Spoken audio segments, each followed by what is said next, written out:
Can you hear me? So how are you today? Are you awesome? Can you guys give yourself a round of applause for coming over here?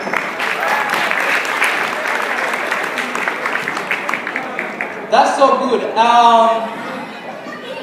For those ones who don't know me, my name is Moninda.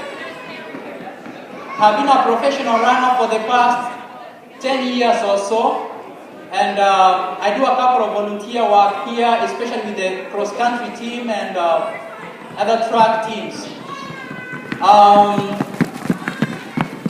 I'd like to ask you a question.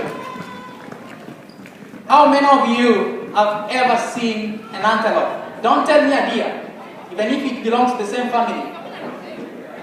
Have you ever seen an antelope? How many have seen an antelope? Raise your hand. Okay. How many of you have ever seen a lion?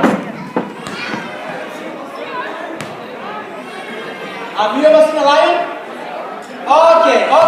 I'm going to tell you a little bit of the two animals, something probably you're not aware of that relates to us. I mean, for those ones who have never been to Africa, life in Africa is an antelope kind of life. A life where you are always running away from something. Just like you know, a lion and an antelope, they both share one thing in common, and that's running. But the only difference the two animals don't share, is that one is always running away from something and the other one is always running towards something. Now, let me tell you a little bit story about myself.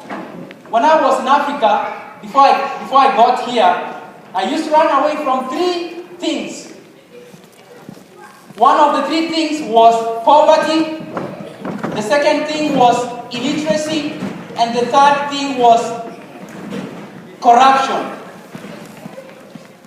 So, an antelope doesn't find time to eat peacefully because she's always wanting to run away, running away from the lion who is looking to eat her, and running towards finding food for that day. So that is the kind of life that I was living in Africa before I got here.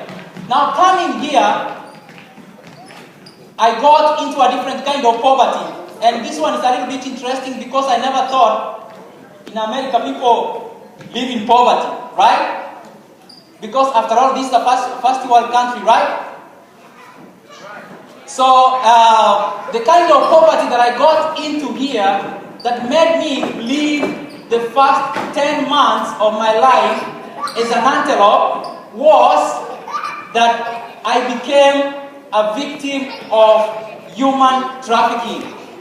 For those ones who don't know what human trafficking is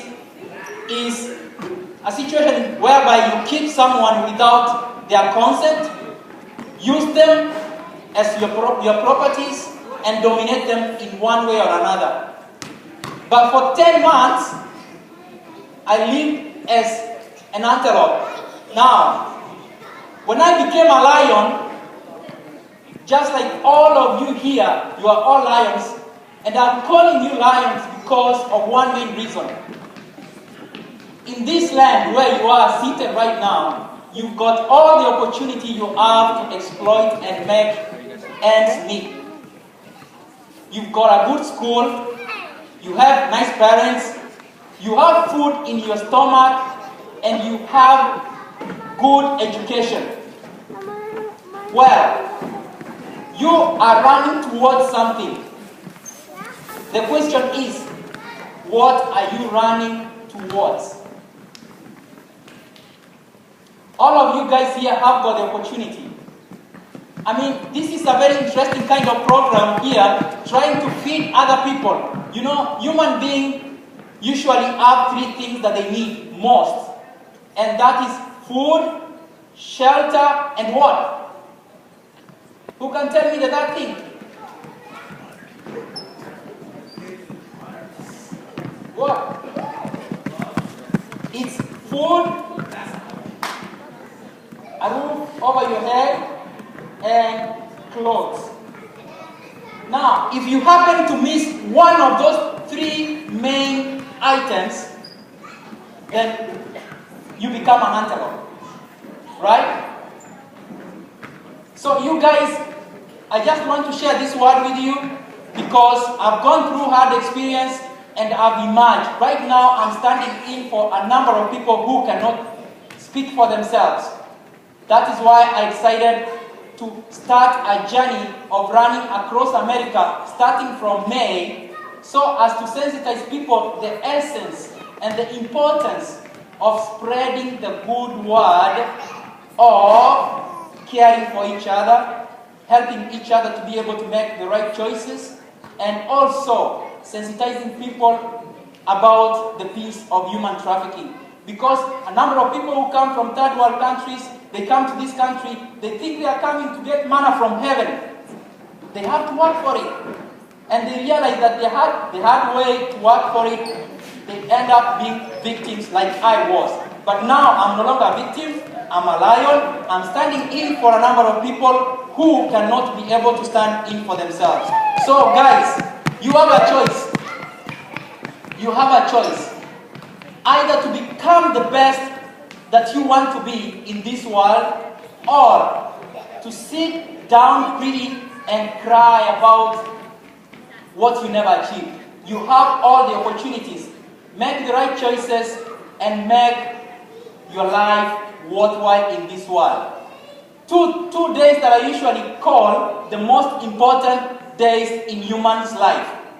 The day you were born and the day you realize why you were born.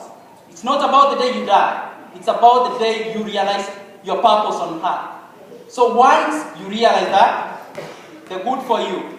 So I'm so glad that I came here, meeting you guys, and hopefully we'll be having a couple of engagements here and there as we progress. So thank you so much, and thank you for coming here because you chose not to stay at home and play video games, but you decided to come here and have fun and get some workouts. Nice job.